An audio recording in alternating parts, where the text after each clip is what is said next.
সবাইকে তো ছবি দিলা, আমাকে ছবি দিবা না? আমি কাকে ছবি দিলাম? আমার কাছে তো ছবিই নেই। ওই তো সবাই এসে তোমার ছবি তুলে নিয়ে গেল। ও, সেলফির কথা বলছো? ঠিক আছে চলো।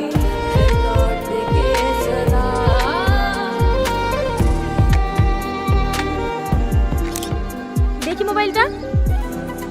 এটা কার ছবি? আমাকে তো আমি নিজেই চিনতে পারছি না। এই ফোনে ছবি তোলা হয়? স্মার্টফোন লাগবে। ও কোথায় পাবো? আমরা গরিব মানুষ। তুমি পড়াশোনা করেছো? হ্যাঁ, পড়াশোনা করেছি, 3 পর্যন্ত। ও, তুমি কি কাজ করো?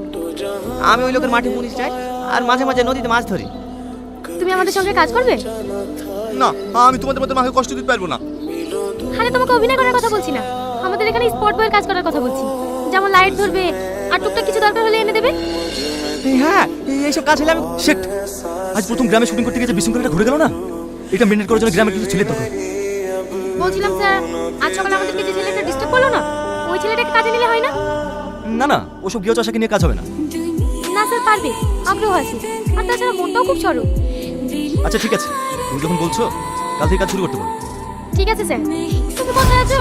অনেকক্ষণ থেকে টোটোতে বসে আছি, তাড়াতাড়ি আসো। সালমা, তুমি এখানে কি করছো? কি ব্যাপার, তুমি এখানে? আমি এখানে মানে? আমি তোমাকে বাড়িতে তন্ন তন্ন করে খুঁজে বেড়াচ্ছি, আর তুমি এখানে সেটি খুঁজে কি করছো? সেই কৈফিয়ত কি তোমাকে দেবো নাকি? সিমকাট, এই সালোয়ারটা আমার সামনে দিয়ে কোথায় গেল?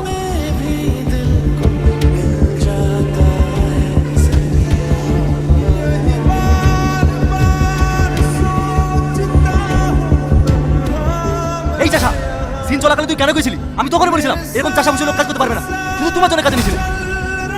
স্যার, দয়া করে ম্যাডামকে কিছু বলবেন না, সব দোষ আমার। আসলে ওই লোকটা অন্ধ ছিল তো, তাই ওকে রাস্তাটা পার করে গেছিল। কি বললি? বেতন তোকে অন্ধ লোকটা দেবে না আমি দেবো? আজ থেকে তোকে আমি যেটাই বলবো তোকে সেটাই শুনতে হবে, আন্ডারস্ট্যান্ড?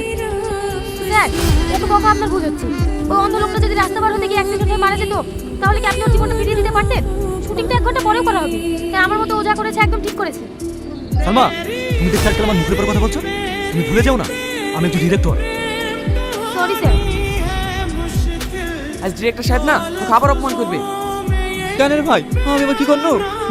এই যে মেয়েদের মতো সাহেব আসিস, আমাদের মতো প্যান্ট পরতে পারিস নি? সত্যি কথা বলতে কি জানিস ভাই, আমার এই একটা আছে, কিন্তু ওপরে থাকতে পারিনি, তাই লুঙ্গি পরে আসি। এই একে আজে বাজে কথা বলিস নি, ম্যাডামকে বলে দিলে না আমাদেরকে অপমান করবে। ঠিক আছে চ।